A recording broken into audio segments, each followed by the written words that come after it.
La conciencia ambiental es la convicción de una persona, organización, grupo o sociedad de que los recursos naturales se deben proteger y usar racionalmente en beneficio del presente y el futuro de la humanidad.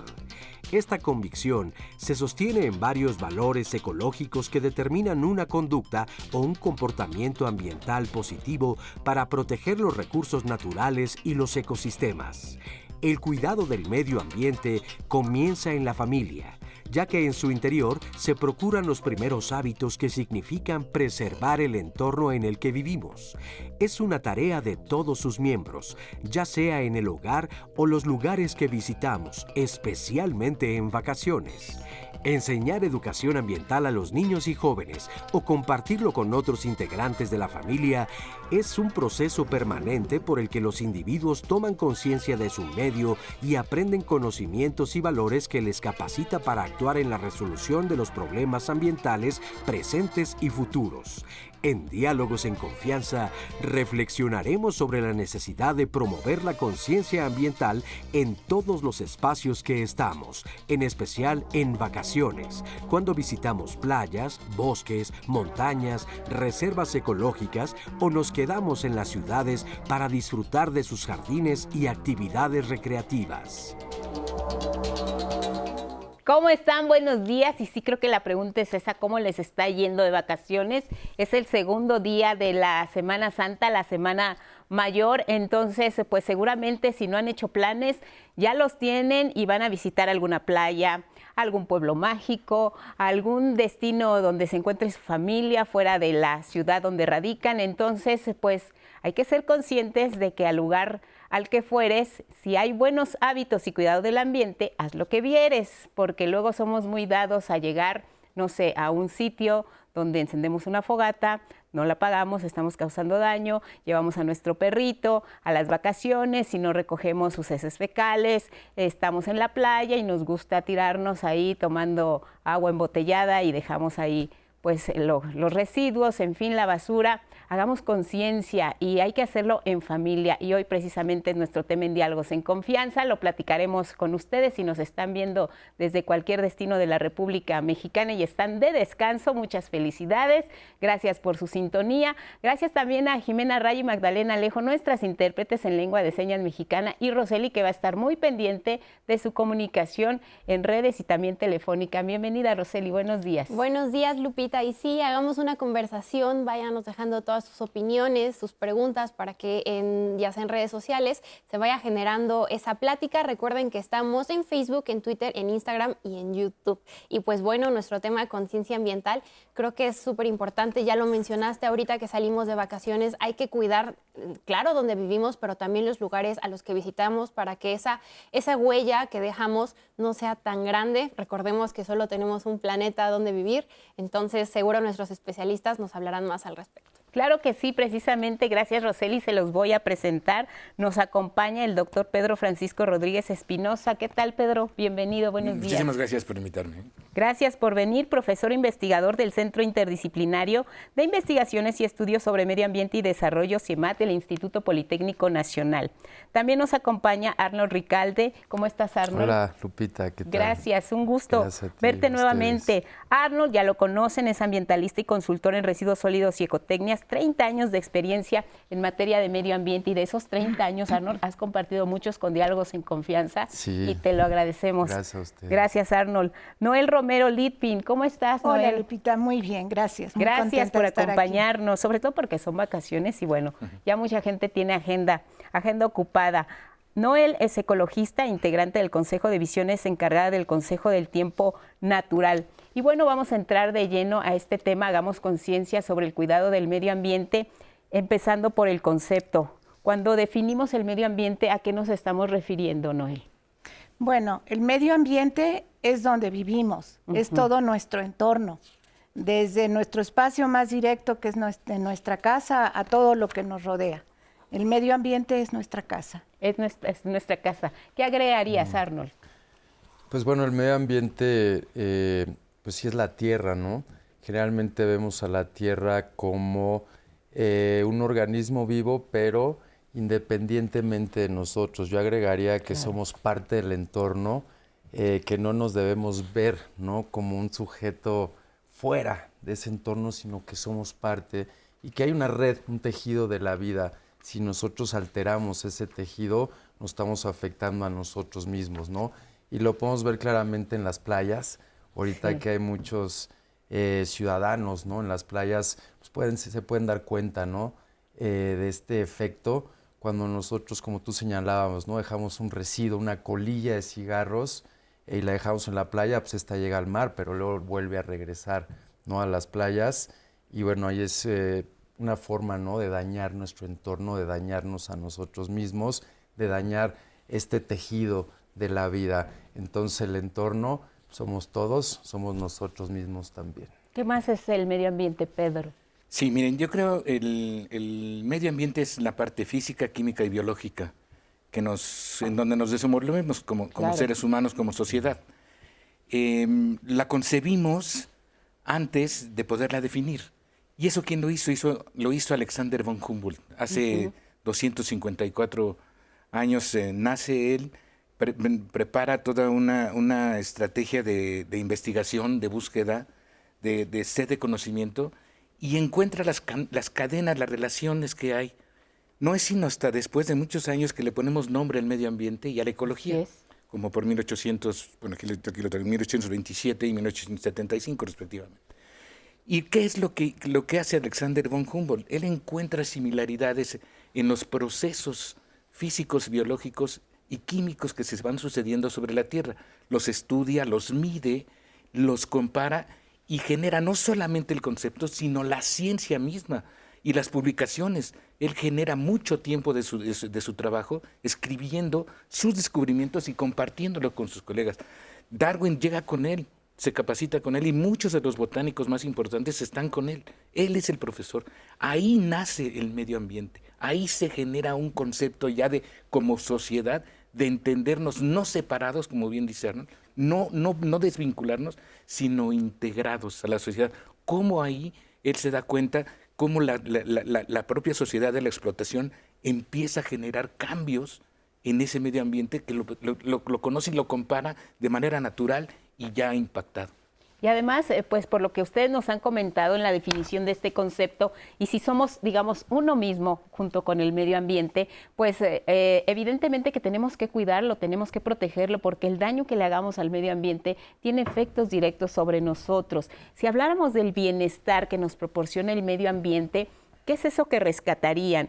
¿Por dónde empezaríamos a hablar de lo que recibimos del medio ambiente para sentirnos parte de él y para estar bien, para estar sanos, para estar en equilibrio? Pues, digamos, lo más común podríamos referirnos a los servicios ambientales. Los servicios ambientales, pues es todo lo que nos brinda, ¿no?, la naturaleza, como el agua, también puede ser la energía, ¿no?, a través de minerales, del petróleo, también puede ser el oxígeno, ¿no?, a través de los bosques, y estos les llamamos servicios ambientales.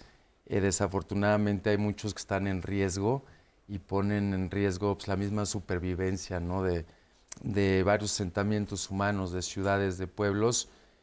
Por ejemplo, aquí en la Ciudad de México, quien provee los servicios ambientales, pues, son las montañas, es el llamado suelo de conservación, y este suelo de conservación brinda, ¿no?, la mayor parte del agua, un 60-70%, otro tanto viene el sistema Lerma-Cutzamala, y si no tenemos estas montañas, estos bosques, pues no vamos a poder captar, infiltrar el agua y luego sacarla más abajo de los pozos, ¿no?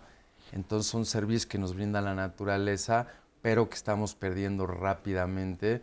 El desarrollo urbano, ¿no?, en la Ciudad de México, Morelos, en el Estado de México, sobre el bosque de agua, están impidiendo que se infiltre esta agua al subsuelo, y lo estamos viendo, cada vez tenemos menos agua, estamos perdiendo estos servicios ambientales, y es, yo diría, de seguridad nacional preservar el bosque de agua para poder contar con estos servicios ambientales. Creo que también muchos los podemos generar nosotros, ser autogestivo, captar agua de lluvia. Creo que por normatividad, pues cualquier nueva construcción debiera tener un sistema de captación y almacenamiento de agua de lluvia. Vamos a ver cada vez más cortes. Los cortes que estamos viviendo hoy en día son un principio, ya los vivimos en otros años, pero se van a ir incrementando. ¿Por qué? Porque, repito, estamos perdiendo esta capacidad, ¿no?, de generar los servicios ambientales y tenemos que ser cada vez más autogestivos. Yo tengo la oportunidad ahorita de captar agua en mi casa, de almacenarla, y prácticamente vivo durante 6 meses con esta agua de lluvia. Y ya no me preocupo si el gobierno va a cortar o no va a cortar, si van a reducir o no. Y es lo que deberíamos estar haciendo todos y por ley, ¿no? Una invitación a los senadores, diputados, al Ejecutivo local también, a que pues fomentemos, ¿no?, más la captación pluvial. La Ciudad de México ha dado pasos importantes, hay programas muy interesantes del gobierno de la Ciudad de México con varias organizaciones como Isla Urbana, en donde están captando, bueno, generando sistemas, miles de sistemas de captación y almacenamiento, y creo que es el camino correcto. Ahí está lo que dices, es muy cierto, porque constantemente en las noticias escuchamos que habrá cortes al suministro de agua porque el sistema Cutzamala está en mantenimiento, pero cada vez se hacen más frecuentes y cada vez es por un porcentaje mayor el que recibimos el agua. Entonces, vamos a hablar de qué tan conscientes somos precisamente del cuidado del medio ambiente, y vamos a compartir también con ustedes la cápsula que tenemos con la maestra Clementina Quigua. Ella es bióloga de la Facultad de Ciencias de la UNAM y nos habla específicamente del tema de la deforestación. La escuchamos y regresamos aquí en Diálogos. Los problemas más urgentes que tiene que atender México, pues es como que difícil identificarlos específicamente, pero uno de los grandes retos de la década que se nos viene enfrente entre el 2021 y el 2030 es detener la deforestación. Entonces, uno de los grandes retos es nosotros detenerla, participar en esos esfuerzos, y muy probablemente en el momento en el que se detenga la deforestación, habrá otras iniciativas que se impulsen a la par.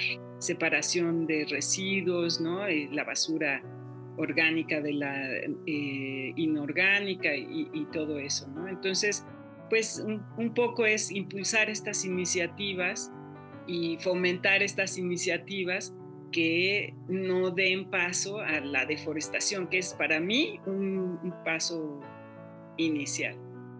Las personas estamos contribuyendo de alguna manera a combatir todos estos problemas. Yo creo que en el asunto de la deforestación es un poco más difícil entender cuál puede ser nuestro papel.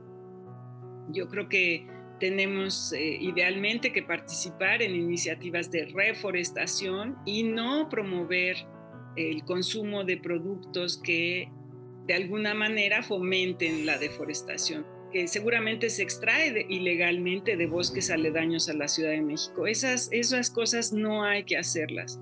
Y me parece que a veces no sabemos por dónde empezar, ¿no? Entonces, muchas veces yo les digo a mis alumnos que lo mejor es, pues, empezar con lo que se pueda, ¿no? Si tú puedes, por ejemplo, dejar de consumir agua embotellada, pues es maravilloso, porque no solamente contribuyes a dejar de utilizar plástico para elaborar esas botellas, sino que también contribuyes a reducir la cantidad de residuos que llegan a los basureros. Entonces, cada cosa que tú puedas hacer es muy valiosa, tómatela en serio y intenta de alguna manera explicar y entender por qué lo estás haciendo.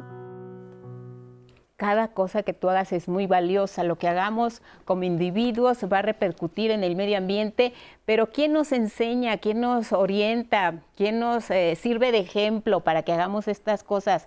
Noel, el seno familiar es fundamental. Es fundamental, porque ahí es donde se siembran los buenos hábitos. Entonces, el tema de los hábitos para el buen vivir es fundamental y empieza con el concepto que tienen en familia de qué es el buen vivir. O sea, el buen vivir significa que tienes un alto consumo de Coca-Cola, de galletas, de una serie de cosas que necesitas objetos. O sea, enseñar en casa los buenos hábitos de consumo y tratar de tener el concepto, primero que nada, no generar basura. No tenemos por qué generar basura. Generar la conciencia en familia de realmente qué estamos consumiendo, qué estamos comprando y si en primer lugar, si es necesario. Porque tenemos muchas necesidades creadas que realmente no son fundamentales. Y todos esos objetos de consumo en algún momento se van a convertir en un residuo. Claro. Tarde que temprano, desde el chicle hasta la licuadora, ¿no? Entonces es tener mucha conciencia del consumo, enseñarle a los niños, por ejemplo, también que en el consumo de energía no es necesario tener la casa prendida como un arbolito de Navidad todo el tiempo, ni dejar la tele prendida y todo el radio prendido y todo eso.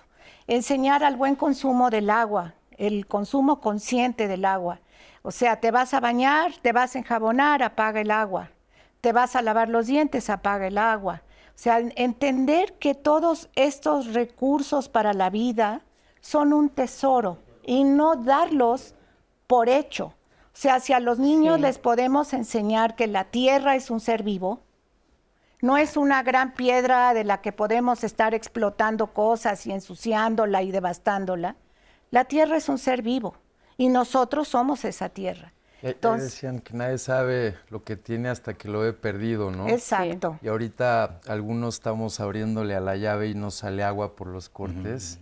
Es cuando te das cuenta, ¿no? Y valoras el agua y te das cuenta de la importancia. Porque lo hacemos después, cuando no lo tenemos, nos damos cuenta que es importante. Pero cuando lo volvemos a tener, caemos en las mismas conductas, desperdiciamos, no generamos basura.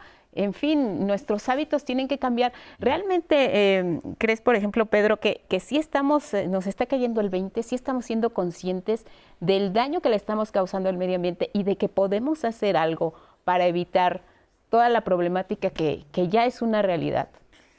Yo creo que la estructura donde nos movemos está en problemada. ¿Qué es lo que pasa? Tú decías, ¿qué es lo que recibimos del medio ambiente? Pues lo recibimos en un concepto que es end of the pipe o al final del tubo. ¿Qué recibimos? Abrimos la llave y llega el agua que está siendo cosechada, como bien dice nuestro colega, está siendo cosechada en los bosques, etc. O sea, vemos la última parte. Exacto. Y le hemos asegurado y asignado precio, pero no valor. Y eso es crucial. El que no tenga valor el agua, que tenga un precio, está sustituyendo toda la parte del medio, todo el ciclo hidrológico que estamos cada vez elongando más. No lo estamos rompiendo, lo estamos elongando, lo estamos llevando a un extremo tal que no está pudiendo regresar, al menos en tiempo civil o en tiempo de sociedad. Yo creo que tampoco podemos estigmatizar la basura o los servicios donde nos movemos. Sería una tortura para mis hijas, por ejemplo. Yo creo que el problema con el plástico no es el plástico como tal, sino lo que estamos haciendo con nuestros desechos, lo que estamos haciendo con el agua. Estamos explotando indiscriminadamente y con un vicio muy fuerte aguas subterráneas. Yo traigo un tema ahorita muy bonito de aguas subterráneas que quiero compartir, pero ese es el tema, no darle el valor que tienen nuestros recursos naturales. Exacto. Y esa extrapolación que hacemos hacia el precio nos permite inclusive regar y decir, o lavar, la estoy pagando. Yo la estoy pagando, mis vecinos pueden decir, ¿y qué? Yo la pago, tú pagas lo tuyo, porque tiene precio. Y tiene un valor, pero que no es el valor monetizado solamente. Por eso yo hablaba de entender a la tierra como un ser vivo, en el sentido de tener conciencia biorregional. Si quieres educar a tus niños, que entiendan, por ejemplo, de dónde viene el agua. Exactamente. De dónde viene el aire, de dónde vienen los alimentos que están comiendo. Eso es tener una conciencia biorregional del entorno donde estoy y que tengo que respetar a la tierra. La tierra no debe de ser explotada, debe de ser querida, debe ser cuidada, debe ser agradecida.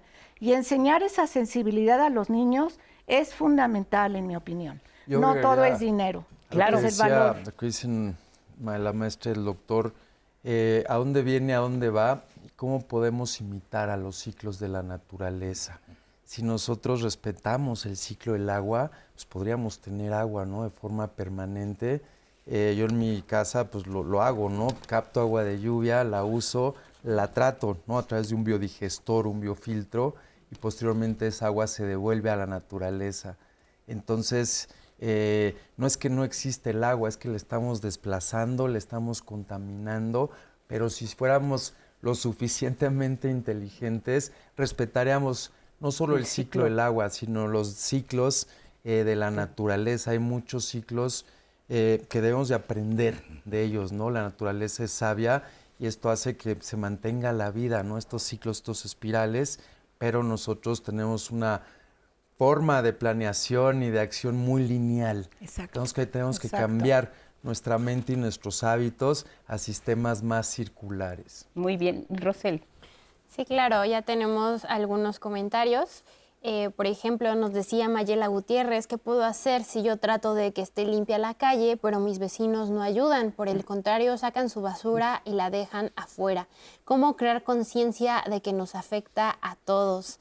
También José Zarco decía, creo que el problema más grave es el del agua. En la colonia donde vivo, antes siempre había agua y ahora solo tenemos de 6 a 10 de la mañana. Creo que también lo del agua es una cuestión muy debatida. Creo que todos recordamos lo que pasó, por ejemplo, en Monterrey, que fue un tema muy sonado también en redes sociales. De repente ya no tienes agua y ¿qué haces? Hay una preocupación bastante fuerte por el agua. Elisa Martínez también quiere saber si pueden darle alguna idea de cómo fomentar en los hijos el cuidado al medio ambiente, en casos más específicos, como ya nos lo estabas haciendo ver, Noeli. Y bueno, también nos preguntaban un poco sobre darle una segunda vida, por ejemplo, a la ropa. Se sabe que también la ropa contamina. Ahorita está un poco de moda este asunto de comprar de segunda mano, no comprar de fast fashion, pero también nos preguntaban si de repente todos empezamos a comprar de segunda mano, pues entonces alguien sigue comprando de primera, porque esto se vuelve también una especie de ciclo, ¿no? Entonces también nos preguntaban en ese aspecto de dónde compro o cómo compro para tener cierta conciencia y no contaminar. Sumamos a esto, si les parece, la pregunta que hacía la bióloga Clementina, porque ella nos decía, tenemos que preguntarnos si lo que consumo deforesta, que creo que esa sería de entrada una de las preguntas. ¿Qué podemos hablar sobre el tema? Porque también veíamos en las imágenes, ahora que citan el problema del agua, que lo que hacemos, pues antes abríamos la llave y tomábamos agua de la llave. Ahora lo que hacemos es consumir el agua embotellada y lo que generamos es que esa misma botella, ¡pum!, quién sabe dónde termina. No tenemos ese hábito. ¿Qué más nos debemos de preguntar o qué más tenemos que corregir de estas formas y estilos de vida que nos han vuelto consumistas al grado tal de que ya no somos conscientes de lo que hacemos con los desechos? Mira, de verdad el tema del consumismo es muy profundo. De ahí, en mi opinión, deriva todo.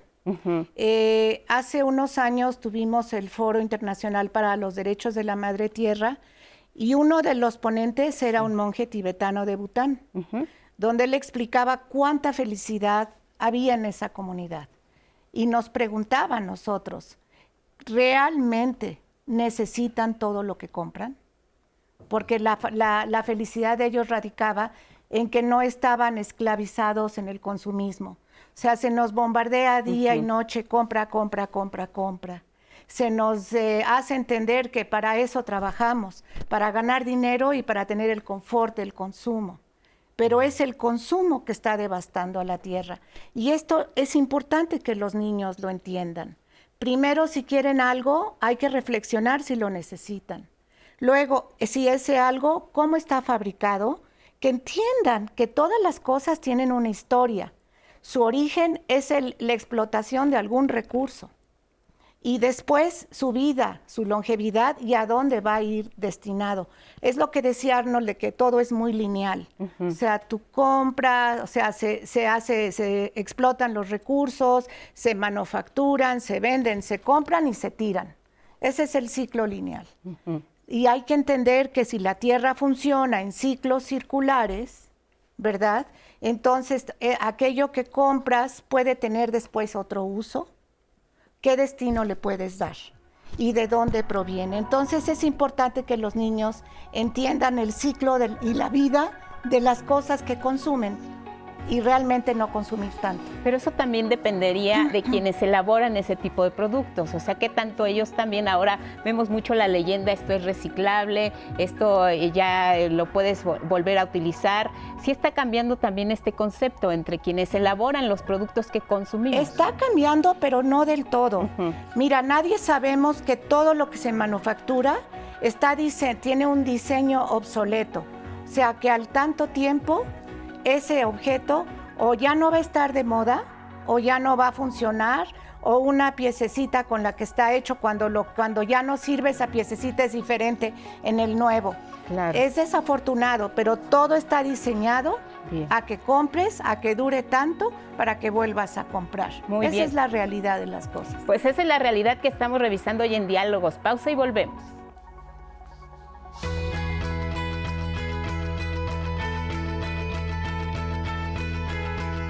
La conciencia ambiental es una filosofía de vida que se preocupa por el medio ambiente, lo protege con el fin de conservarlo y de garantizar su equilibrio presente y futuro. Agencia de la ONU para los Refugiados. Gracias por continuar con nosotros en Diálogos en Confianza. Y el día de mañana, en los temas de saber vivir, hablaremos sobre las personas narcisistas. Estas personas que parecen no sentir empatía, solamente quieren resaltar, quieren ser ellos los escuchados, pero a los demás no les otorgan eso mismo que solicitan.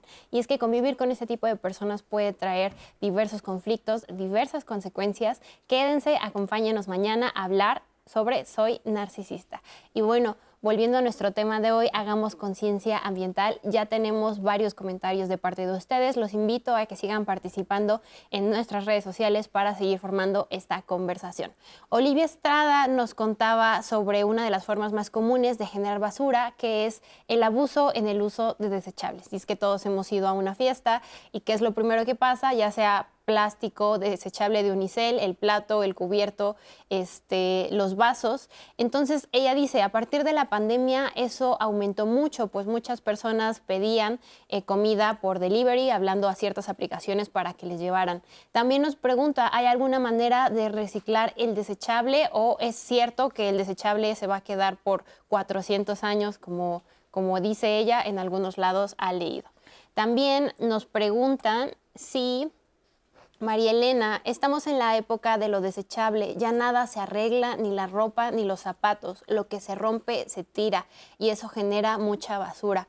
Aún podemos cambiar este tipo de mentalidad. Ella dice, antes había un zapatero, llevabas tu zapato y te cambiaba la suela, llevabas tu ropa con una costurera que le reparara el hoyo que se había hecho. ¿Cómo podemos volver a recuperar este tipo de acciones si vivimos en una época donde lo que te dicen es, si ya se rompió, a lo que sigue? También nos pregunta Luis, vivo en un departamento, quisiera ayudar, pero no puedo porque mi espacio es muy pequeño. Me gustaría, por ejemplo, hacer composta. Él pregunta, quiere saber cómo se puede ayudar desde el espacio pequeño donde vivo. Si podrían darle algunos consejos a todas estas personas, donde, por ejemplo, en las ciudades, pues viven en departamentos muy pequeños y a lo mejor es difícil tener muchas cosas o es así como lo imaginamos. Y bueno, también tenemos un testimonio. Ella es Fabiola Centeno y nos comenta las acciones que se toman en su familia para que cuiden el medio ambiente y cómo sensibiliza a sus hijos en este tema.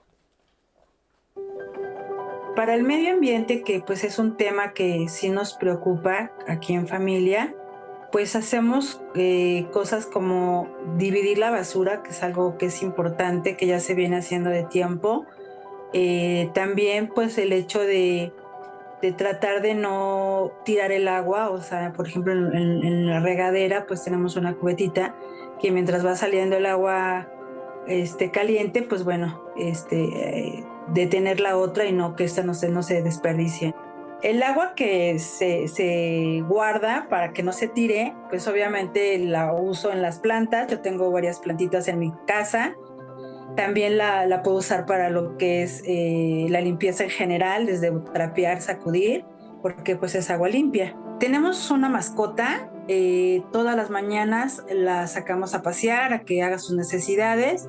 Obviamente tenemos bolsitas para recogerlas. Estas bolsas también son recicladas, o sea, son de las que nos dan en un súper, o en algún producto que vengan, sean las del pan y demás, las reutilizamos también para que esto no genere un contaminante. A mí me preocupa todo esto. Tengo 2 adolescentes. En primera, me gusta que vayan teniendo esta conciencia de lo que está sucediendo en el medio ambiente. Son muy participativos.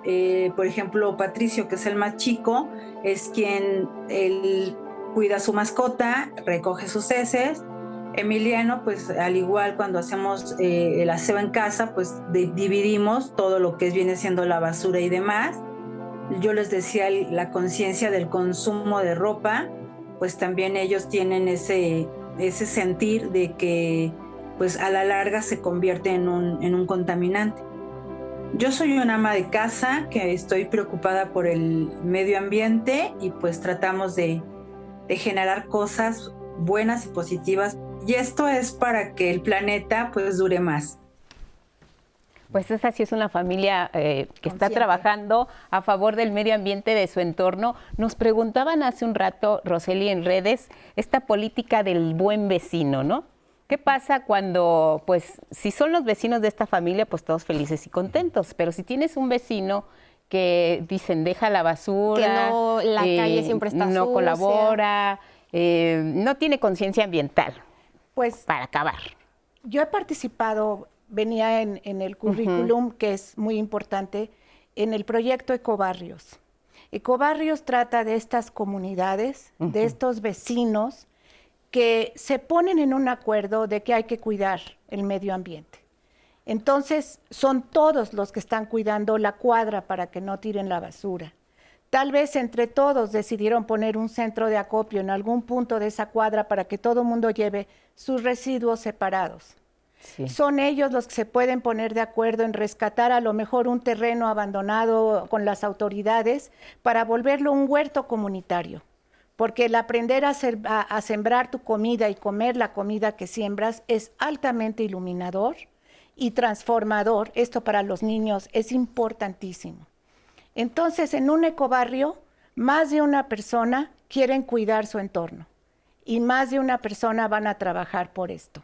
Y existe el proyecto Ecobarrios, lo hicimos en Coyoacán entre el 2010 y el 2012. Fue un éxito, formamos a 500 promotores ambientales certificados para que ellos en sus colonias, en sus cuadras, promovieran las azoteas verdes, los sistemas de captura de lluvias, centros de reciclaje, compostas, etcétera. Sí se puede. Ahora, ¿qué pasa? Nos preguntaban también con el tema del uso de los desechables. ¿400 años para que se degraden? Muchos, algunos, el unicel creo que son casi 1000 años para que se biodegraden. Pues no hemos vivido tantos años, pero sí realmente es un problema, ¿no? Y es un problema porque se fragmentan estos plásticos, en su mayoría quedan los microplásticos. Hay estudios recientes del Programa de Naciones Unidas para el Medio Ambiente en donde están encontrando microplásticos, una gran cantidad de especies, ¿no? Se dice que para el año 2050, 8 de cada 10 especies ya van a tener microplástico, ¿no? En su organismo, sean aves, peces, mamíferos, inclusive los seres humanos están encontrando en el ambiente, en el aire, pues, y dentro de las partículas suspendidas totales, microplásticos, ¿no? Estamos ya consumiendo también los seres humanos microplásticos, a pesar de que hay una legislación prácticamente en cada estado de la República en donde se está restringiendo ya la entrega de unicel, popotes y bolsas. La pandemia, como lo decía la compañera, pues vino a poner un hueco, ¿no? En esa legislación. Sí. Ahorita, después de la pandemia, se están retomando estas prohibiciones. porque es demasiada, ¿no?, la cantidad de plástico que hay en el ambiente, y en primer lugar tenemos que eliminar los desechables, ¿no?, que son popotes, unicel y bolsas. Hay una ley también pendiente que vino del Senado de la República y que actualmente está en la Cámara de Diputados. Es una reforma a la Ley de Gestión y Prevención de Residuos Sólidos, y en esta legislación pues también se toman medidas, ¿no?, para llevar a cabo ya la prohibición a nivel nacional. Hay plásticos que tienen valor y que se pueden reciclar, ¿no?, como el PET, pero hay plásticos que carecen de valor, como el unicel, y que muy difícilmente se reciclarán. Todo se puede reciclar, pero a distintos costos. Entonces el costo de reciclar unicel es muy alto, y por eso es que se debe de prohibir. Se está trabajando también a nivel global en el Tratado Global de los Plásticos.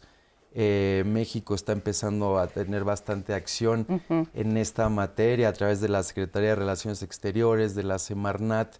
Tenemos que llegar a un acuerdo, ¿no?, a nivel global para justamente ponerle un alto a los plásticos. Es tan grave el problema, ¿no?, en términos de salud, en términos de contaminación también visual, que prácticamente en cada país del planeta ya existen restricciones, ¿no?, al plástico.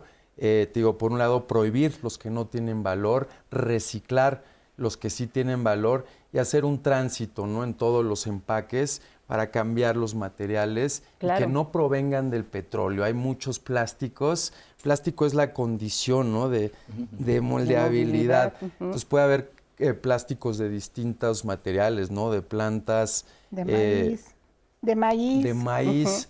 Estaba escuchando también hace poco de cáñamo, ¿no?, de muchos materiales que actualmente se están desperdiciando, ¿no?, estas fibras, y que puedan ser transformadas en plástico, y ese plástico pues, sería pues, más inocuo al ambiente, no lo dañaría como actualmente lo está haciendo el plástico que proviene del petróleo.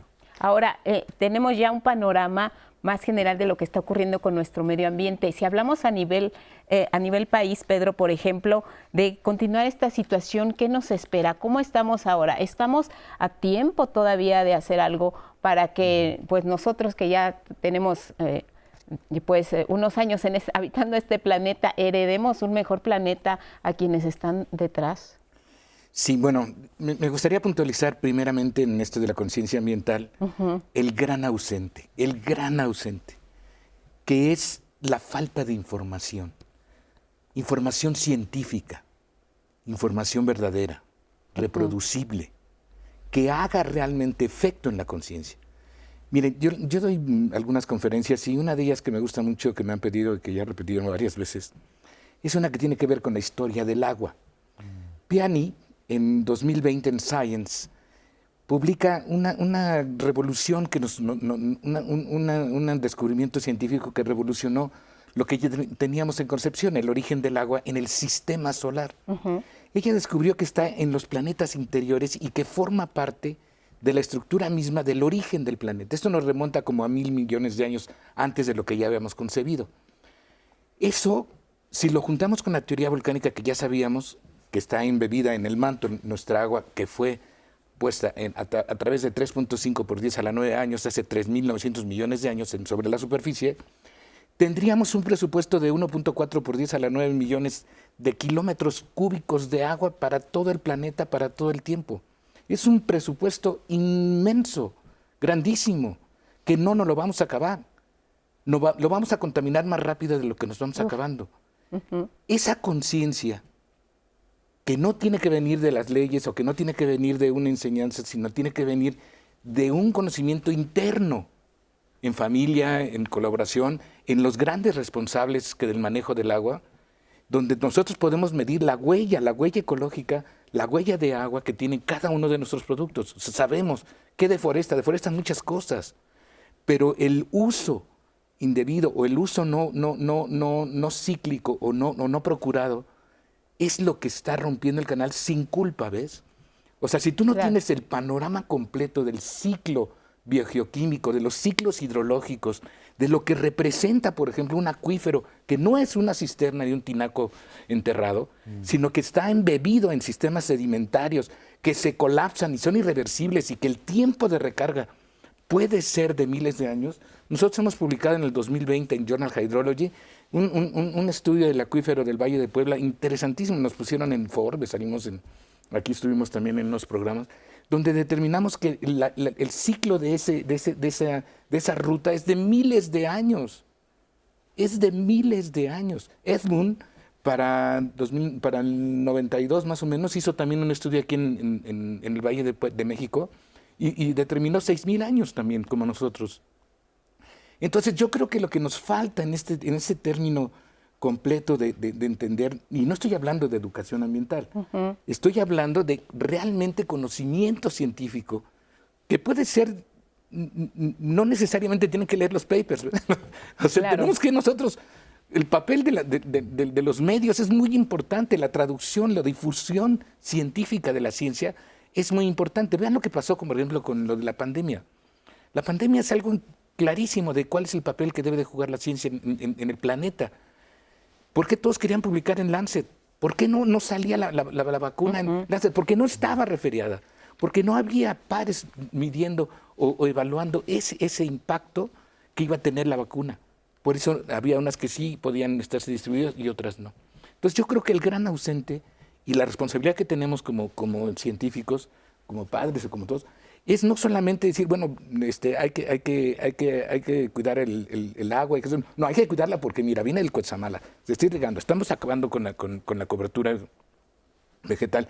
Y ahora nos vamos de vacaciones, y nos vamos de vacaciones al turismo extremo o semi-extremo, o sea, no al extremo. Ese me encantaría hacerlo, pero sería maravilloso, pero yo hago el del medio extremo. Y llevar a los muchachos, a mis hijas, que las hemos llevado y están ahí como locas, sufriendo ahí en las cadenas, pues siente lo que es realmente lo que hay, o sea, no vayamos al aire acondicionado, porque si no, pues, o sea, estamos irrumpiendo, pero puedes combinarlo, ¿ves? O sea, pero que el contacto y el conocimiento estén en un solo entender, y eso puede provocar más cosas de las que pudiéramos gastar en muchos proyectos. Yo creo que todos tuvimos una gran oportunidad, ahora que ustedes han mencionado el tema de la pandemia, de reflexionar de lo que sí necesitamos y de lo que no nos hace falta. Exacto. El encierro obligatorio nos permitió restringir el acceso a muchos lugares, a sitios, a cines, a salidas, a consumo, incluso a lo que comprábamos para vestir, a las necesidades que teníamos de consumir. Pues cada quien sabrá si aprovechó la oportunidad, si entendimos la lección de lo que significó el carecer de todas esas cosas, y que pues creo que no nos pasó nada. La situación sí terrible que se vivió, que eso es punto y aparte, la pérdida de seres queridos, en fin, pero a nosotros como seres humanos que nos haya afectado el restringirnos de todas esas cosas, pues aquí estamos y no pasó absolutamente nada. A mí algo que me dejó mucha huella en la pandemia fue esta posibilidad, ¿no? También de sembrar, cómo uno mismo puede sembrar.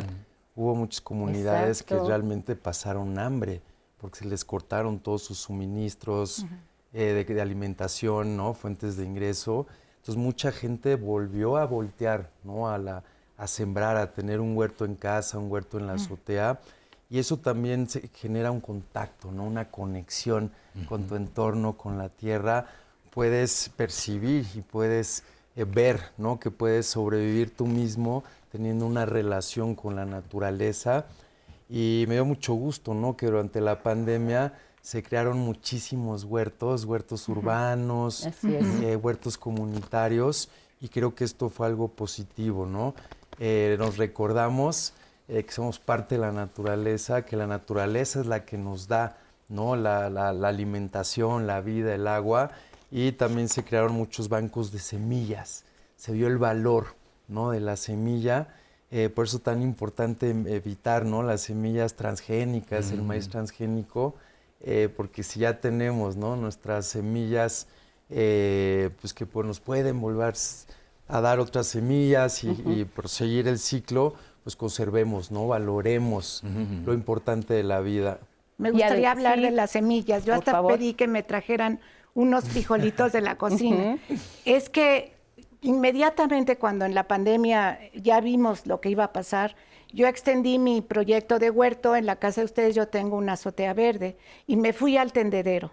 y me puse a pensar qué tipo de hortalizas son las que tienen más proteína, ¿no? Una de ellas es el frijol y el ejote. Pero estamos hablando de la información y me gustaría hablar un poco de la magia de las semillas. Este es un frijolito.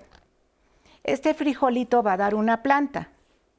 Esta planta va a dar aproximadamente 15 vainas, que son como estuchitos. Cada estuchito, cada vaina tiene 7 semillas. Entonces vayan haciendo la multiplicación. Cada una de esas vainas tiene 7 semillas y cada una de esas semillas va a dar otra planta que va a volver a dar otras 15 vainas con todas esas semillas. Entonces siempre me he preguntado, ¿debería existir el hambre en el mundo? Entonces, esta conciencia es muy grande. En la pandemia yo sembré muchos frijoles, muchos ejotes, muchos kales, porque dije, si falta la comida, al menos estas hortalizas tienen mucha proteína y son muy nutritivas. Entonces, hay que cuestionarnos qué vale más, un banco de semillas. ¿Qué es un banco de semillas? Pues tienes, porque estas plantas, todas las plantas van a seguir su ciclo, van a terminar, van a florecer y van a dar otra semilla o un fruto que te va a dar una semilla. Entonces, si tú juntas todos los frijolitos, todos los ejotitos, los cilantros, las lechugas, las espinacas, vas haciendo tu banco de semillas. Entonces, la pregunta es, ¿qué es más importante? ¿Un banco de dinero o un banco de semillas? Porque si llegara a haber una hambruna, no te puedes hacer un taco o no puedes comer con un billete o con una tarjeta de crédito. Entonces el valor de una semilla es impresionante y esta es una de las cosas que te puede traer conciencia. Esto es información que vale mucho. Claro, y que le agradecemos porque además mucha gente está viendo ahí una oportunidad. Y eso es lo más valioso. Vamos a escuchar nuevamente a Clementina Equigua, bióloga, maestra en ciencias por la Facultad de Ciencias de la UNAM. Ella ahora nos habla de la responsabilidad, que es lo que hemos estado tratando en el programa de diálogos el día de hoy, en esta conciencia del medio ambiente. ¿Quién es responsable de qué? Y quiénes integramos precisamente parte de la solución acerca del daño que podemos provocar el medio ambiente. Sociedad, gobierno, autoridades. Nos platica Clementina. Yo creo que todos podemos hacer algo para actuar enérgicamente. Y creo que no solamente es responsabilidad de los gobiernos, sino que es responsabilidad de todos. Y este es uno de los puntos en los que se basa lo que se menciona tanto, que es la sustentabilidad, en el que interactúan todos estos actores. El gobierno haciendo su papel de dictar nuevas leyes, de tener políticas públicas claras. La academia, que tiene la responsabilidad de entender qué es lo que está sucediendo y a lo mejor venir con algunas ideas. La ciudadanía, que tiene la responsabilidad de estar enterada de qué es lo que se está sucediendo, de qué es lo que está pasando, y en la medida de lo posible acatar las leyes y las nuevas políticas públicas que el gobierno nos dicte. Y, por supuesto, las empresas también cambiando sus sistemas de producción y poniendo a disposición de la sociedad cosas que sean más amigables con el ambiente. Me parece que todos podemos hacer algo sin sentirnos agobiados, pero hacer algo, como ya lo dije, y hacer un esfuerzo para que las cosas mejoren. Como papás y como mamás, creo que uno de los grandes retos es enseñarles a los niños y a las niñas a reconectar con la naturaleza. Yo siento a veces que mi generación en algún momento se desconectó y empezamos a tenerle miedo a los insectos, a los bichos, no nos gustan las plantas porque nos ensucian o lo que sea. Pues vamos a reconectar, vamos a aceptar que también hay otras vidas en el planeta que tienen el mismo derecho que nosotros de estar en donde están. Démosles hábitat para que se puedan acercar, sembremos flores, pongamos más árboles, reforestemos nuestras ciudades, hagámoslas más habitables, no solamente para nosotros, sino para que la naturaleza pueda vivir mejor. y dejémoslas entrar en nuestros hogares. Me gusta lo que dice Clementina, hay otras vidas, o sea, no somos los únicos. Veíamos en la imagen a las abejas que cumplen una función básica, fundamental, muy importante, y la gente las ve, les huye, me va a picar y hasta las matan. O sea, y se están muriendo por tanta fumigación de los jardines, se están muriendo las abejas. Sin abejas no hay humanidad. No hay humanidad. Así es, Roseli. Sí, tenemos de Alejandra Contreras, dice, la basura es un verdadero problema. Afuera del edificio donde vivo pusieron un contenedor, la gente deja la basura ahí hasta que se llena y todavía fuera del contenedor siguen poniendo basura. Es una contaminación terrible. También Rocío Magos nos habla, hace ratito mencionaban todos los desechables. Ella dice, lo de las bolsas de plástico es un mito, porque aunque ya no las regalan, sí las venden y la gente sigue consumiendo este tipo de plásticos. También nos preguntan, Carmen Reyes, ¿realmente es posible llegar a cero residuos? Es decir, no generar desechos. ¿Eso es real o simplemente se trata de reducir lo más que se pueda? También Laura Gómez, cuando voy de vacaciones me da mucha tristeza ver que familias enteras dejan un basurero en el lugar donde estuvieron. Botellas, unicel, servilletas, a veces hasta pañales de los bebés. ¿No hay alguna ley que haga algo al respecto? Metiéndonos en cuestiones legales. También Juan Pablo Gutiérrez, vivo en un departamento y el dueño no permite que se pongan calentadores solares ni sistemas de captación de agua. ¿Hay alguna instancia a la que yo pueda acudir o que le diga al dueño que eso ayudaría mucho al medio ambiente para que me permita instalar este tipo de cuestión? Muy bien, pues le damos salida, le ayudamos a la persona que quiere saber dónde acude. ¿Se vale esto en cuestión de condóminos, pues que no le dejen instalar su calentador? Acudir a la Procuraduría en la Ciudad de México, a la Procuraduría Social. Y sí, hay dentro de la ley de condominal se establece, ¿no?, que hay la posibilidad de que a través de la Procuraduría se convoque una asamblea, ¿no? Y esto se tendría que discutir entre todos los vecinos que conforman el condominio.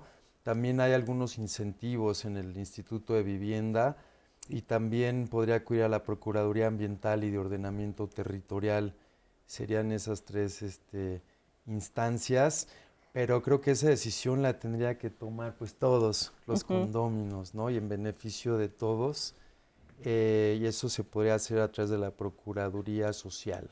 Bueno, pues ahí está la respuesta. El comentario acerca de la generación de basura, que es muy recurrente. ¿Sabemos cuánto generamos de basura per cápita en este país? ¿Se tienen datos de qué es lo que podemos hacer para hay estadísticas, no sé las más recientes. Es un kilo 100 gramos aproximadamente. Desafortunadamente se está incrementando la cantidad de basura que estamos generando. Por persona. Si bien es cierto que hemos logrado quitar la bolsa en el súper, muchas empresas están poniendo ahora nuevos empaques, inclusive están empacando doble, entonces estamos lejos, ¿no?, de solucionar la problemática de la basura. Digo, hemos logrado quitar en algunos lugares el unicel, los popotes, las bolsas, pero se está incrementando, ¿no? Hay muchas empresas que no están tomando en serio esta problemática y se está incrementando el plástico, ¿no?, a nivel total, a nivel real. Y bueno, estamos preocupados, ¿no?, porque lejos de lograr cero residuos, cada vez tenemos más residuos y se calcula que se va a incrementar todavía aún más la cantidad de residuos generados. Y bueno, estamos viviendo en un mundo desechable, ¿no?, donde pues no llevamos nuestras tazas, no llevamos nuestras bolsas, en donde queremos todo fácil, rápido. Claro. Y es muy triste, ¿no? Y esto se va a ver, ¿no?, en el ambiente, se va a ver en el mar. Ahorita que vayan a la playa y ahí se lo van encuentren a a ver. un plástico, ahí se van a ver la consecuencia Bien, de sus Arnold. actos. Vamos a la pausa, volvemos.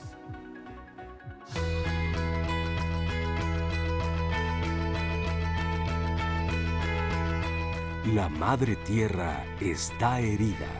Necesita niños reflexivos, cuidadosos y activos para protegerla del futuro. Leonardo DiCaprio, actor y activista ambiental.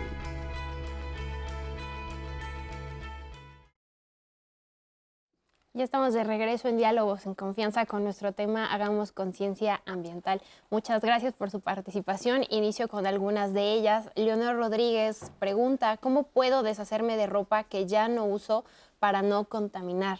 También Noemí Gallardo quiere saber si podrían darle algunas recomendaciones de cómo cuidar los lugares que visitamos ahora que estamos de vacaciones. David Medina, igual para los especialistas, ¿podrían explicarme las diferencias entre sostenible, sustentable y ecológico? Gracias. También Cristina Enciso, cuando voy a la playa camino varios kilómetros y llevo una bolsa de basura para ir recogiendo todo lo que encuentro. Nunca es suficiente, no me alcanza. Y ella invita al público a hacer lo mismo, a tomar ese tipo de acciones. Patricia Yáñez, vivo en una zona turística y cuidar el ecosistema es muy difícil, pues los turistas se molestan cuando les hacemos algún comentario sobre la basura que tiran o las plantas que pisotean. ¿Qué se puede hacer en esos casos? También Andrea Juárez, a veces también es difícil cambiar hábitos, por ejemplo, hacer composta, separar la basura. Ella dice, ¿cómo podríamos hacer que este tipo de procedimientos se volvieran más comunes entre todos para facilitarnos la vida? También hablando justo de educar, Gabriela dice, desde las escuelas también debería haber materias que nos enseñen a cuidar el medio ambiente, empezando desde el preescolar. Ahora, hay una llamada que también se contrapone a la de Gabriela y nos dicen, es que vemos en todos lados, ya sea medios, en redes sociales, en la escuela misma nos dicen, no tires basura, no contamines, cuide el agua. Si tenemos este mensaje tan constante, ¿cómo es posible que simplemente ya se haya vuelto una canción que escuchamos de fondo y no lo tomamos en cuenta? Bueno, antes de volver con nuestros especialistas, tenemos un testimonio de Ruth James. Ella nos cuenta los problemas que ha tenido con sus vecinos porque no suelen tener conciencia ambiental, no limpian las heces de sus mascotas, ni tampoco dejan de tirar basura en la calle. Vamos a ver.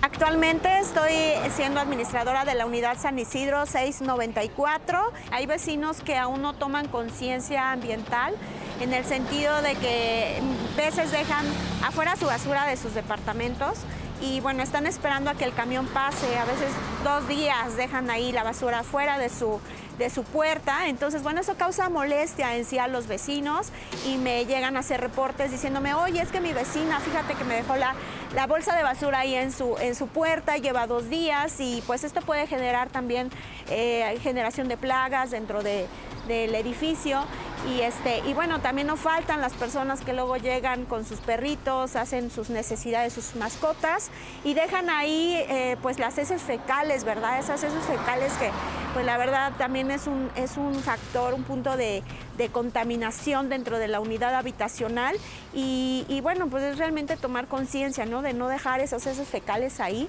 y tener siempre a la mano una bolsa y poder recogerlas, ¿no? En el momento que nuestros animales están haciendo sus necesidades. Hay momentos en la unidad donde también tenemos escasez de agua. Esto es debido a desabasto o también por algunas situaciones de alguna fuga dentro de la avenida donde nosotros estamos.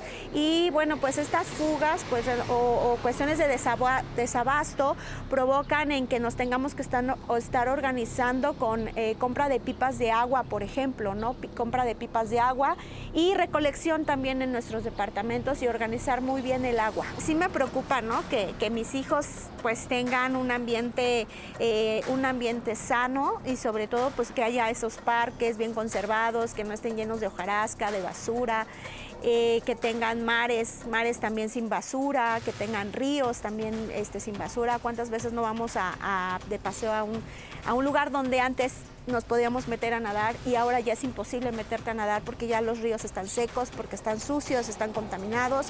Y yo creo que sí es tomar cada uno de nosotros esa conciencia de que si vamos a una playa o algún día de campo, pues poder recoger nuestra basura. Bueno, no solamente me preocupa en sí el cuidado de mi unidad habitacional, sino también me preocupa mi planeta como mamá. Ruth Jaimes, a todos nos preocupa o nos debería de preocupar el planeta. Ella está haciendo una labor extraordinaria porque luego que un vecino se quiera prestar su tiempo, su paciencia para tratar a los demás, estar dialogando con los que siempre hacen una actitud o tienen una actitud negativa de yo no recojo, yo no participo, yo no hago. Entonces, pues bien por Ruth. Seguramente hay muchas Ruths en la ciudad y en cualquier otro lugar de la República Mexicana que nos estén sintonizando. Felicidades a ella por el trabajo que hace. Ahora, han hablado muchos de las personas de las que hemos escuchado testimonio y de las que nos preguntan sobre el tema de la basura, el tema del agua, el que ya sabemos cuáles son las consecuencias, pero seguimos quedándonos cortos. ¿Cómo lograr precisamente esa conciencia ambiental, Pedro, que se necesita como sociedad para saber exactamente que lo que nosotros hacemos y que ya revisamos el impacto que puede tener, va a tener una repercusión efectivamente en la calidad de vida, no en 5 años ni en 10 años, de manera inmediata también? Sí, miren, yo creo que debemos movernos de paradigma. Esto que mencionan ahorita en las redes, sí, es una cantaleta ya que estamos diciendo, vamos a movernos de paradigma. Yo creo que hoy, lo que mencionamos sobre el conocimiento que debe de incorporarse, debe de crearse o de generar nuevos esquemas de manejo de gestión del agua, en términos de agua, en términos de residuos, en términos de... Tener el conocimiento completo de los ciclos a los cuales nos estamos enfrentando. Y el principal de los problemas que yo veo, de los problemas ambientales, es que no tenemos ni los componentes ni la dimensión del problema.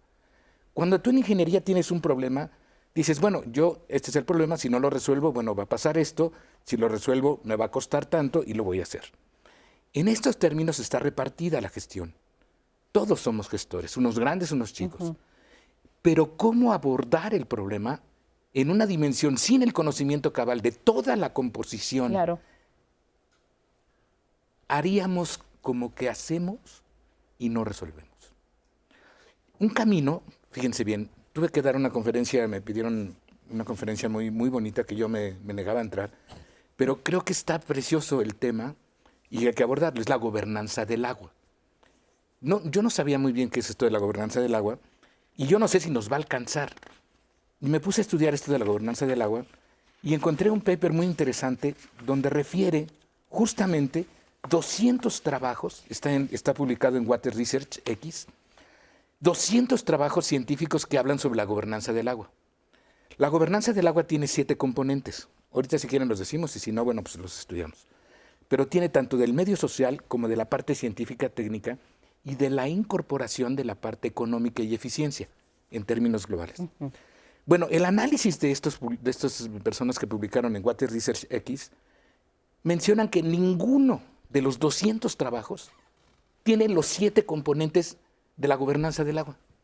O sea, todos dicen gobernanza del agua para la India, gobernanza del agua para acá, para allá, y ninguno contempla más de 2 o 3 componentes, porque está repartido. Hay un gran reto en este nuevo paradigma, pero creo que hay una ruta clara de cómo incorporarnos tanto la parte científica, la parte social, la parte importantísima institucional y esto que le llaman los actores y el compromiso de los actores. Esto de la señora Ruth.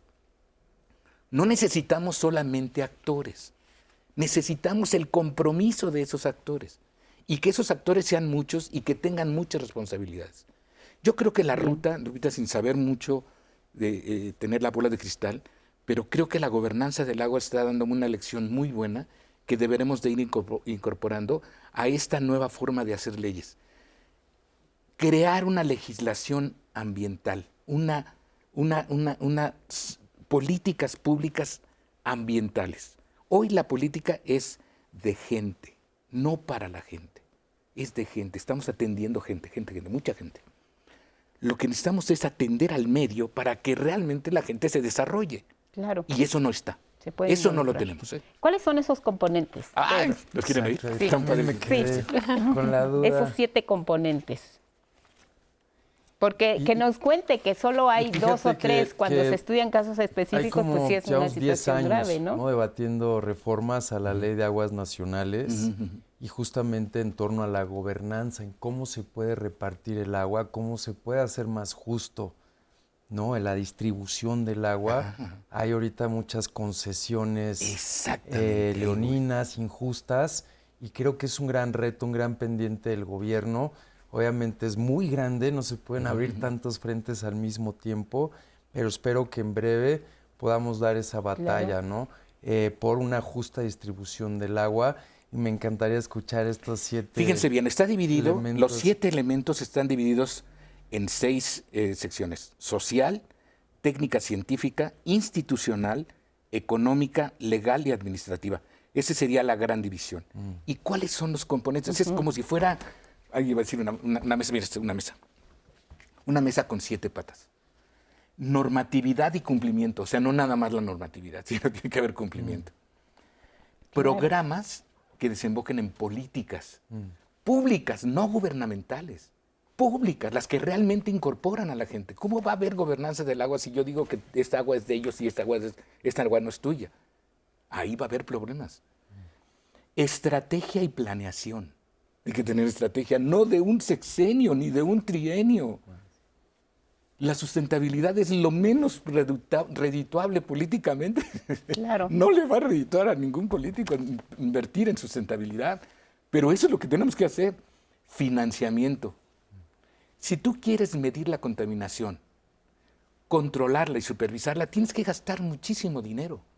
Porque invertir para conocer. Si la contaminación es algo que nosotros no nos damos cuenta, que hay una mezcla y que hay unos componentes inclusive de contaminantes secundarios que ni siquiera pusimos en el río o en la laguna o en el aire, y que se producen porque hay una combinación y se resuelve con diferentes condiciones ambientales, de pH, de temperatura, de presión, de oxígeno, etcétera. Bueno, eso cuesta, y cuesta mucho dinero. El otro es el control y procesos, y esto que mencionábamos, el compromiso de los actores. Esas son las 7 patas que tenemos que tener para poder establecer una ruta de decir, por aquí podemos ir y tener gobernanza del agua. Uno de los trabajos importantísimos de publicación que me encantó y que me gustaría... Mira, yo estoy nervioso. No, con calma. Está muy bonito. Fíjense bien, está publicado en el Journal Environmental Management, es el Elsevier. La desigualdad hídrica, la seguridad hídrica y la gobernanza del agua son parámetros fundamentales que inciden en la sustentabilidad del uso de los recursos hídricos.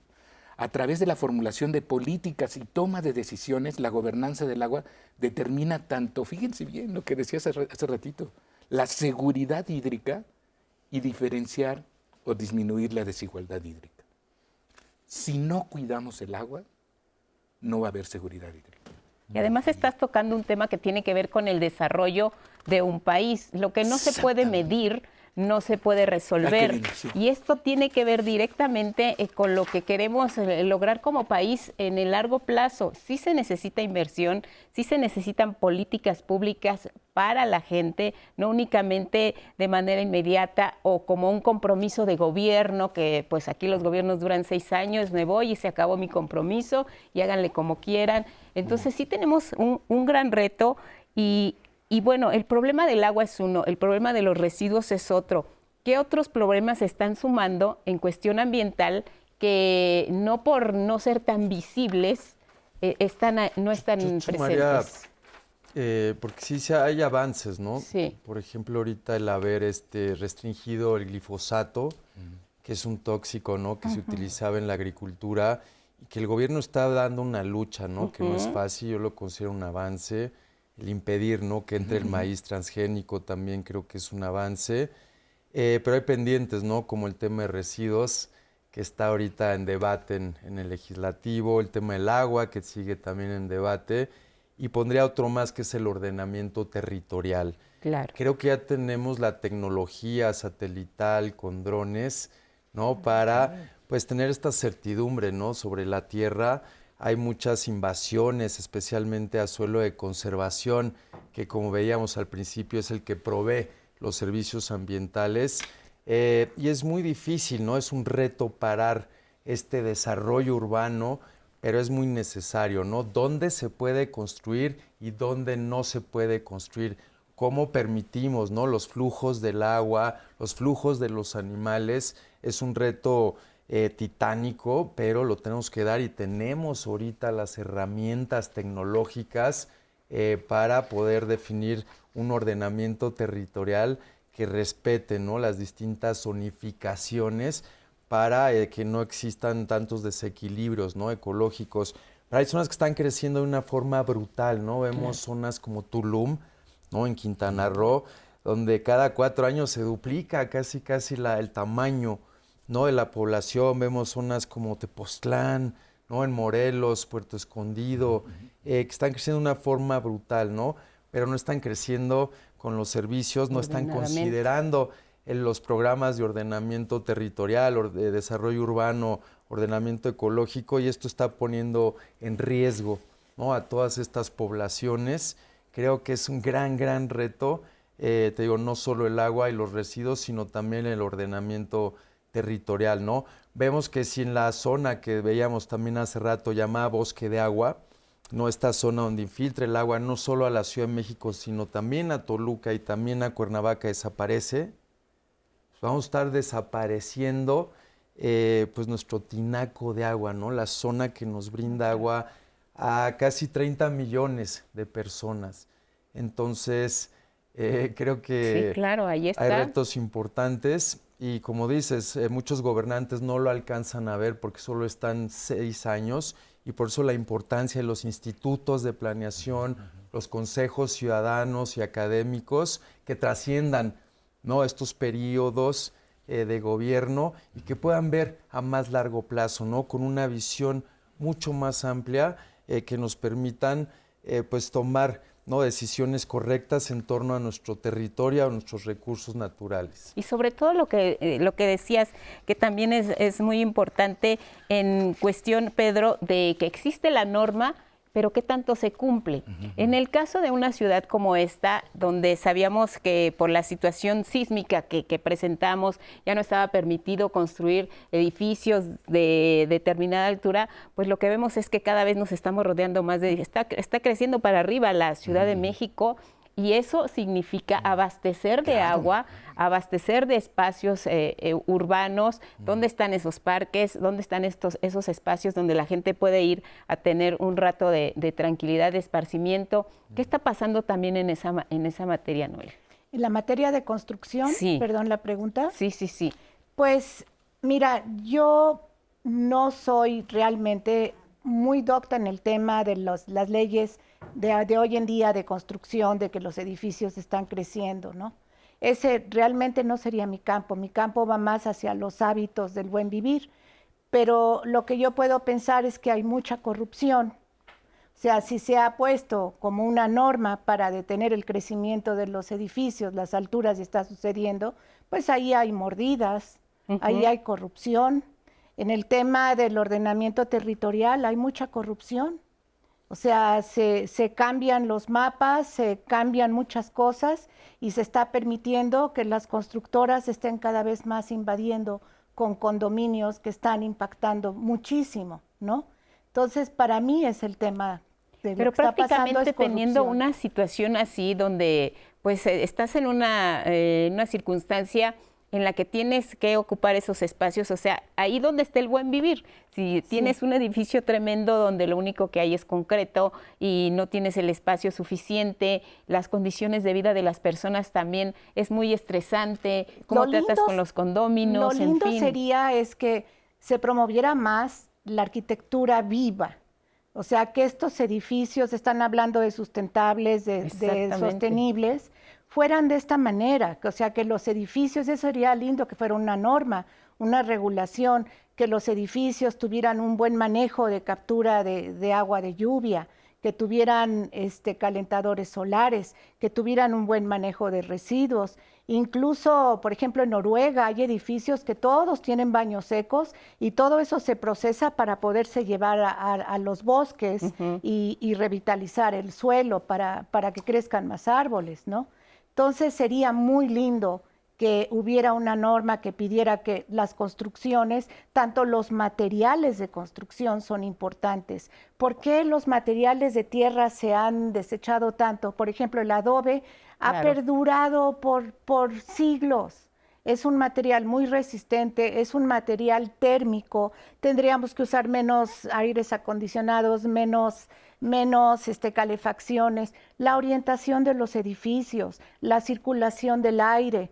todos estos factores, si se planearan en la arquitectura y fueran una norma, yo creo que estaríamos, incluso que hubiera áreas verdes en la azotea, que hubiera huertos, sí. O sea, esto es el sueño de lo que podría ser un edificio. Planear de otra forma. Nosotros damos un curso que se llama Diseño de Asentamientos Humanos Sustentables y consideramos justamente eso, desde los espacios, los puntos, ¿no?, de convivencia, pero también la parte económica, ¿no? Cómo, no solo de dinero, ¿no?, sino cómo pueden generar abundancia entre los vecinos, ¿no?, con huertos comunitarios, con sistemas comunes de captación y almacenamiento de agua de lluvia, pero también, por ejemplo, cómo compartir una bodega de herramientas, ¿no? Entonces, creo que hay otras formas de planeación.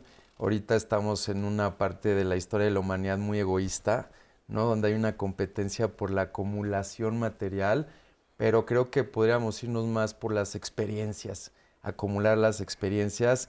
Finalmente, cuando morimos, pues no nos llevamos nada. Creo que lo deberíamos buscar son experiencias como, por ejemplo, el ecobici, ¿no? Aquí en la ciudad tú usas la bici cuando la necesitas, pero no necesitas poseer esa bicicleta, ¿no? El Uber es algo similar. Hay un programa que se llama Carrot, de compartir el coche. ¿Cómo compartir? ¿No? Cómo hacer sociedades más inteligentes, condominios más inteligentes, en donde podamos compartir las cosas, ¿no? Obviamente, pues no un cepillo de dientes, pero sí se puede compartir una podadora, se pueden compartir herramientas, vehículos, y dejaríamos de extraer muchos recursos de la naturaleza y evitaríamos desechar muchos otros, ¿no? Esto es parte de la economía circular. Y bueno, está en pañales, pero tiene un gran potencial, ¿no?, para servitizar las cosas en vez de poseer las cosas, ¿no? Veamos las cosas como experiencia, usemos lo que necesitamos y dejemos de ser tan egoístas. Bueno, pues vamos a entrar, gracias Arnold, volviendo a la pausa, ya al último bloque de nuestro programa, y como estamos en plenas vacaciones, vamos a recuperar lo que comentábamos al principio. Si van a la playa, si van a un pueblo mágico, si van a una entidad, un estado donde tienen algún familiar, ¿cómo podemos contribuir nosotros a que ese entorno se mantenga, quede limpio y no dejemos ahí nuestra huella negativa de nuestro paso por ese lugar? Volvemos aquí en Diálogos.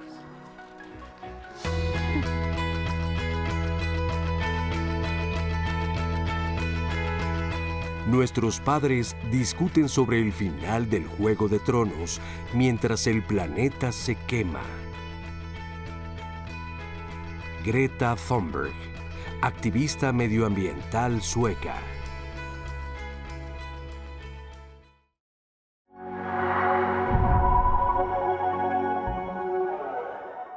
El medio ambiente es donde vivimos, es todo nuestro entorno, desde nuestro espacio más directo, que es nuestra casa, a todo lo que nos rodea. Yo agregaría que somos parte del entorno, que no nos debemos ver, ¿no?, como un sujeto fuera de ese entorno, sino que somos parte y que hay una red, un tejido de la vida. Si nosotros alteramos ese tejido, nos estamos afectando a nosotros mismos, ¿no? El medio ambiente es la parte física, química y biológica en donde nos desenvolvemos como seres humanos, como sociedad. Los servicios ambientales, pues es todo lo que nos brinda, ¿no?, la naturaleza, como el agua, también puede ser la energía, ¿no?, a través de minerales, del petróleo. El que no tenga valor el agua, que tenga un precio, está sustituyendo toda la parte del medio, todo el ciclo hidrológico que estamos cada vez elongando más. Para el año 2050, 8 de cada 10 especies ya van a tener microplástico, ¿no?, en su organismo, sean aves, peces, mamíferos, inclusive los seres humanos. Después de la pandemia se están retomando estas prohibiciones porque es demasiada, ¿no?, la cantidad de plástico que hay en el ambiente, y en primer lugar tenemos que eliminar los desechables, ¿no?, que son popotes, unicel y bolsas. ¿Quieres educar a tus niños? Que entiendan, por ejemplo, de dónde viene el agua. Exactamente. De dónde viene el aire, de dónde vienen los alimentos que están comiendo. Eso es tener una conciencia biorregional del entorno donde estoy. Que tengo que respetar a la tierra, La tierra no debe de ser explotada, debe de ser querida, debe ser cuidada, debe ser agradecida. Si tú no tienes el panorama completo del ciclo biogeoquímico, de los ciclos hidrológicos, de lo que representa, por ejemplo, un acuífero, que no es una cisterna de un tinaco enterrado.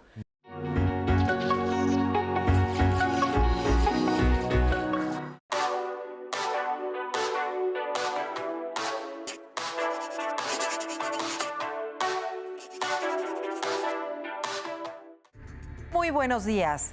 Educar a nuestros hijos y hacerlos conscientes del cuidado del medio ambiente es una tarea fundamental, porque hoy más que nunca debemos enseñarles que cada acción que realizamos en nuestra vida cotidiana tiene un impacto en el medio ambiente. Desde el medio de transporte que utilizamos, el uso de bolsas de plástico, la forma de desechar la basura, el tipo de energía que consumimos, etcétera. Todo influye.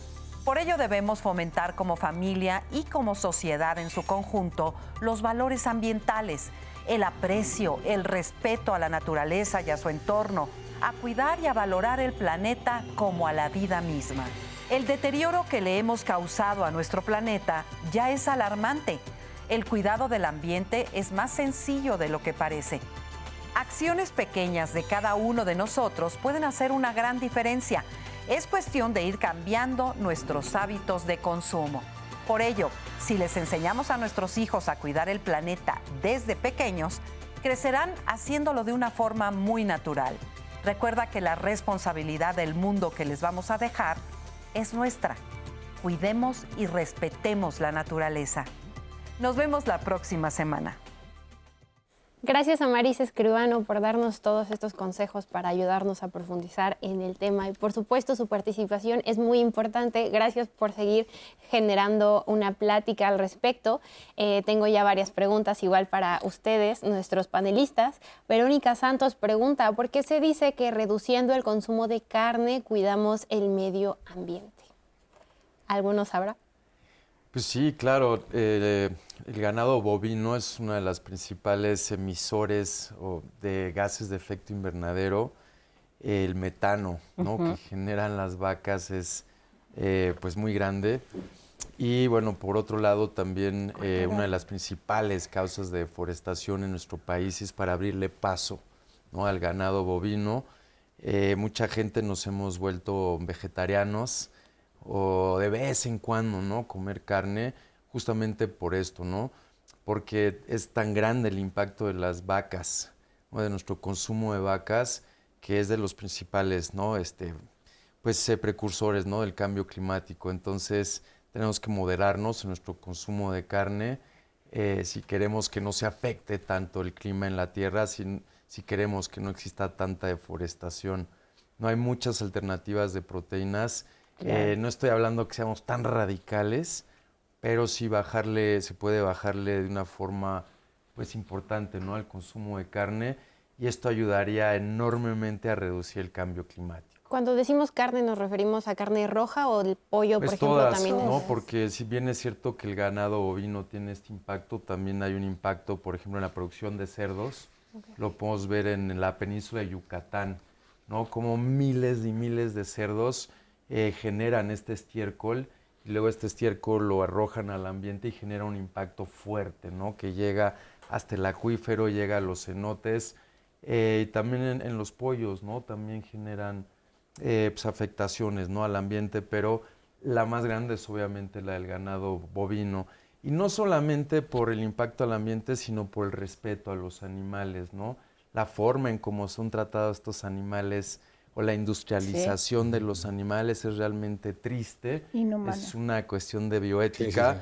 Cuando yo veo esos lugares, los veo como campos de concentración, ¿no? Entonces hay un gran sufrimiento animal, ¿no?, asociado a esta industrialización, ¿no?, del manejo de los animales para consumo humano. Ahí está otro punto muy importante, sí. Roseli. Ana Campos, también qué país o ciudad es ejemplo en materia de cuidado al medio ambiente, para ver qué podemos aprender de quienes lo están haciendo bien. Caray, sí sabemos. Pues Bután, por ejemplo, ¿no? Bután es un país, pero sí depende en qué. Por ejemplo, hay ciudades como La Habana, en donde tiene una gran producción de agricultura urbana, ¿no? Quizás por necesidad, pero son un ejemplo en producción de alimentos, ¿no? A nivel urbano. Hay ciudades en Noruega, en Suecia, donde justamente están aprovechando el estiércol, ¿no? A través de biodigestores para la producción de energía. Holanda. Holanda también, ¿no? En movilidad, tiene un sistema de movilidad impresionante en materia de bicicletas, de peatones. Canadá también. Yo no hablaría de una ciudad modelo, sino de muchos ejemplos. Ahorita una amiga me estaba platicando sobre Lyon, en Francia, y cómo han hecho todo un sistema regenerativo, ¿no? A través de muchas plantas y flores, ¿no? Que atraen justamente a estos polinizadores como las abejas, y el gobierno de la ciudad ha generado toda una serie de corredores biológicos, ¿no? Para promover a los polinizadores.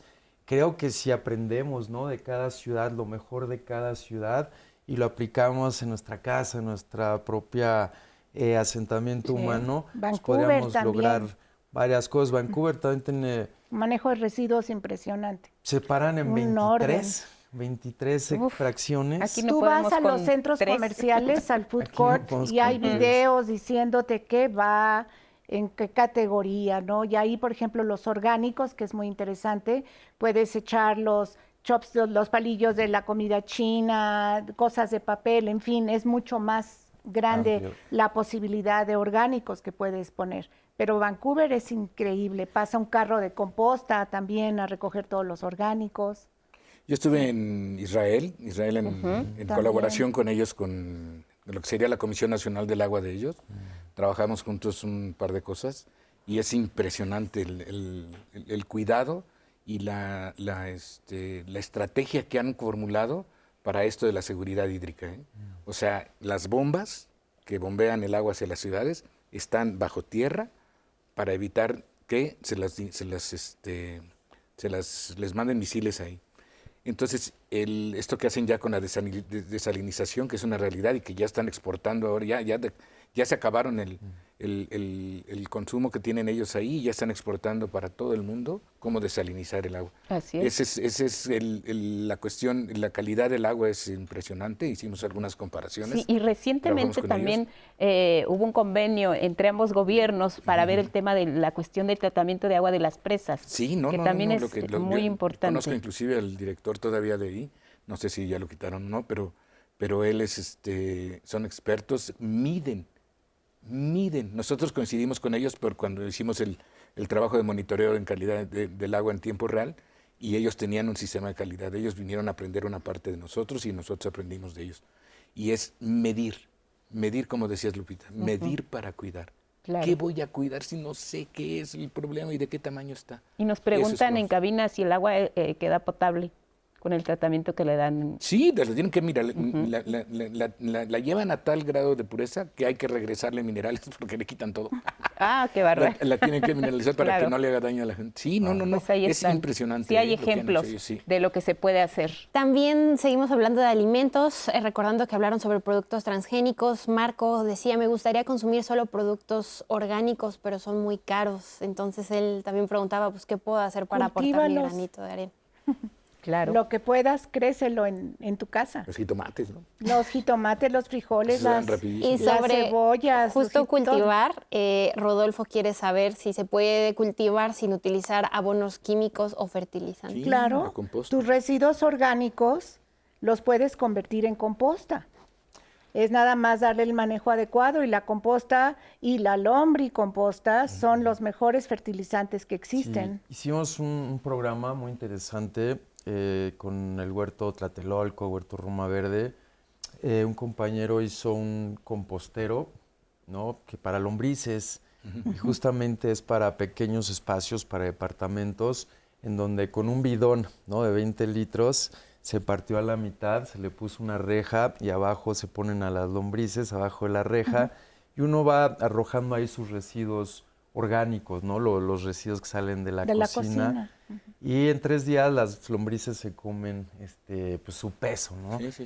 Entonces es un invento pues mexicano, es un invento que además pues es baratísimo porque lo puede hacer uno mismo. Exacto. Es una forma de procesar los residuos orgánicos ¿no? Claro. Ahí mismo en tu cocina, aunque es muy chica, y es una forma de regresarle, ¿no? A la tierra estos nutrientes que tanto necesita, y es la forma más fácil de hacer ecología. Cada uno de nosotros podríamos hacerlo en nuestra casa, la gente que nos está viendo, todos podemos compostear en nuestra casa los residuos orgánicos y regresárselos a la tierra. Perfecto. También nos preguntan de 2 temas sobre el cambio climático y si podrían explicar más, y de la huella hídrica. ¿Qué significa esto? Bueno, a mí me gustaría comentar en estos grandes 4 problemas que podemos integrar sin el quinto, que sería la salud. El cambio climático es muy importante. Y es muy importante, ¿por qué? Porque está habiendo cambios que por eso son cambios. No sabemos qué es lo que va a pasar. Hoy, por ejemplo, ya estamos hablando de una segunda generación de sargazo en el Atlántico. O sea, la primera que teníamos en el Mar de los Sargazos, que se era secuestrada por la parte norecuatorial, y de ahí se venía para el Pacífico, enriquecido por el Amazonas y el Orinoco para entrar al Caribe. Hoy, la doctora Norma Patricia Muñoz, que estamos trabajando con ella, están descubriendo un segundo giro más grande todavía que el que teníamos en el primero, y ya en la parte sur del Ecuador. Esa es tan... Le llamamos, por llamarle de alguna forma, por nombrarlo de alguna forma, una época de récords. Pero yo también diría que estamos generando nuevos procesos que no conocíamos antes. Estamos generando concurrencias de fenómenos naturales y efectos antropogénicos que no los habíamos tenido. El caso del socavón. El socavón en Puebla es un tema... Miren, a nosotros nos costó mucho trabajo publicar porque no entendían los revisores. El primer journal que mandé fue a Nature Geoscience y no entendieron. O sea, nos estamos explicando, por ejemplo, socavones que no están en zonas kársticas, están en zonas terrígenas y que coinciden con efectos de combinación sedimentológica en ambientes de depósito donde casi tenemos almacenados todos nuestros recursos, que hoy los estamos modificando poco a poco a través de sobreexplotación o de una intensa o muy, muy intensiva agricultura. Entonces, si nosotros nos enfocamos en términos concretos, no solamente al cambio climático, por separado, lo que implica que cambian las rutas. O sea, no nada más se están intensificando los grandes huracanes, también están cambiando de ruta. Así es. Hay diferencias. La contaminación, la degradación y pérdida de nuestros recursos naturales, entre ellos el agua, bueno, el suelo y el aire también, y la pérdida de la biodiversidad. A eso nos estamos encaminando. Pero no por separado, en su conjunto. Y cada uno de ellos, de esos problemas que todavía no entendemos, o sea, no acabamos de entender el ciclo hidrológico, por ejemplo, y explicarnos lo quiere decir cuidarlo y entenderlo, cuando lo estamos, algunos de sus componentes le estamos dando durísimo, por ejemplo, a las zonas de recarga. Entonces, el cambio climático sí realmente está dando los periodicazos que salen y más catastróficos son lecciones muy importantes de conciencia ambiental. Pero creo que la pregunta sería, Lupita, ¿la conciencia ambiental que hasta hoy hemos acumulado es suficiente para ya generar un cambio? No. En las políticas generales, en revertir lo que estamos haciendo hoy. Por eso es que digo que hay que movernos a cambiarnos de paradigma también, porque el paradigma de la sustentabilidad está muy bien, pero hay que incorporarlo. La conciencia ambiental es parte de la solución, no es la solución. O sea, la solución somos muchos. Y en varios, como veíamos en la gobernanza del agua, ¿no? Claro, porque además es evidente por lo que hemos escuchado que hay signos más que vistos en la realidad de que el planeta está enfermo, de que estamos deforestando nuestros espacios, de que nos están mandando señales de alerta, de que hay que hacer algo, como dices, acciones ya ante la situación. Esto es como los virus.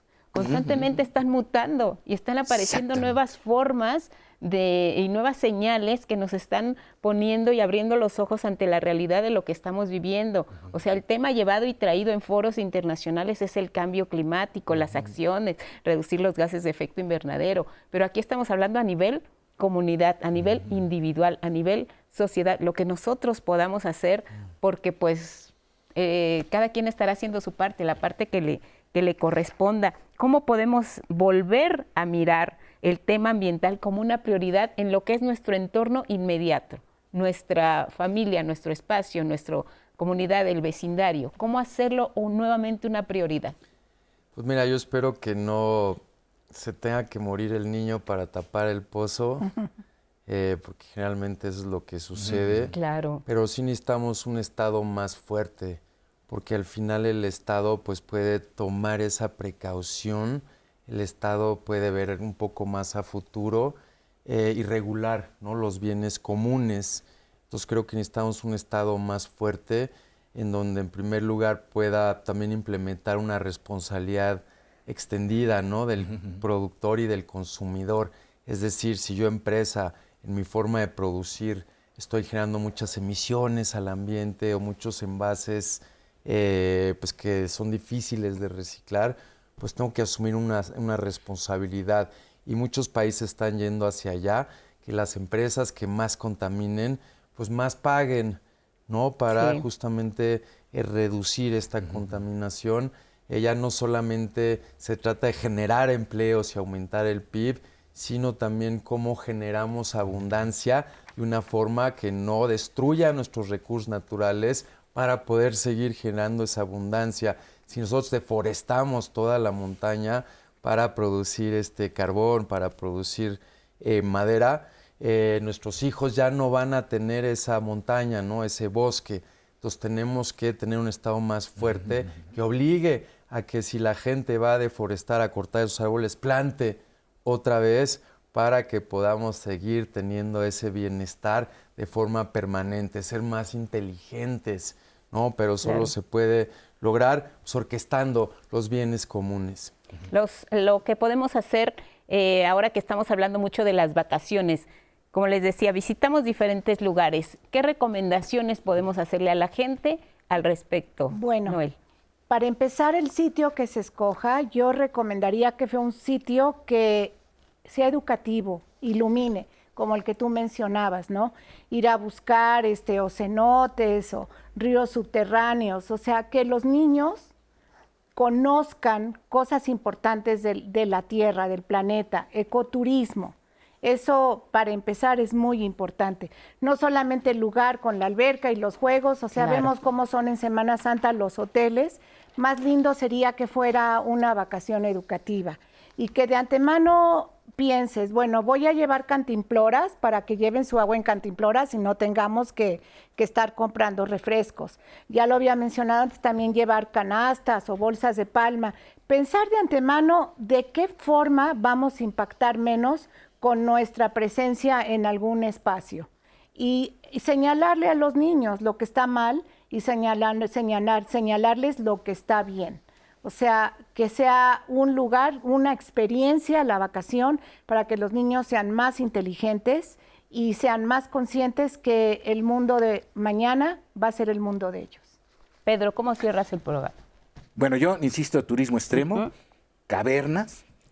Las cavernas les van a dar una oportunidad. Bueno, documentense. Si no saben, pues van a ir y no van a saber. Pero las estalactitas y las estalagmitas les van a dar una oportunidad de explicar fenómenos geológicos que pasaron muchos miles de años. O sea, van pasando a un lado de miles de años cristalizados en carbonato de calcio. Maravilloso. Si van ustedes por la carretera, los cortes que hay en la carretera para la geología que puedan ustedes expresar ahí. Mis hijas son medio geólogas también ya todas porque se la soplan. Miren, ahí inclusive hay una parte, yendo así para Oaxaca, falla geológica. Miren, ahí está la fallota, miren cómo se está corriendo. Aquí pasó esto, aquí pasó lo otro. O sea, tratar de documentarse hacia dónde van, hacer un turismo temático. Un turismo, fíjate qué consciente. Perfecto, pues ahí está. Turismo temático. Y escojan el tema y váyanse al agua subterránea. Si combinan, que se metan los niños a la caverna, van a estar locos, van a estar como locos. Van a estar adentro, obviamente con seguridad, Y hay muchas, no tienen que ir hasta los cenotes, ideal los que estén por allá, pero aquí en La Estrella, está la Estrella, las grutas de Cacahuamilpa, Puebla tiene unas extraordinarias cavernas, y está Oaxaca.